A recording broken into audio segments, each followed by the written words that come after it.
Good morning जय जगन्नाथ। आज भुवनेश्वर में सकाल सकाल उठी लिंगराज आड़े दर्शन करने टे बाहर जाइलु भाई भौणी दीज। प्रथम लिंगराज को दर्शन कली, बहुत खुशी लगिला। जय बाबा लिंगराज। भलसे टिके दर्शन करी मन को पूरा शांति लगिला।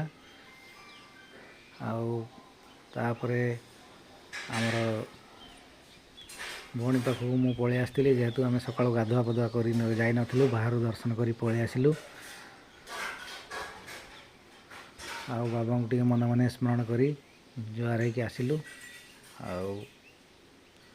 तापरे आमे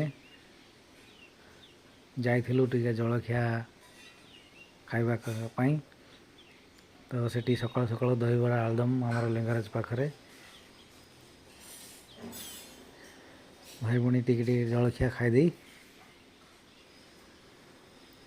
बहुत बढ़िया जलखिया आमर होता। बहुत दिन पर दहीबड़ा आलुदम खाइबा को मिलता।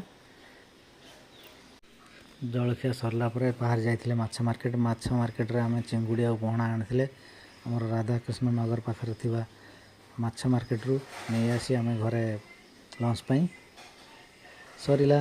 जय जगन्नाथ।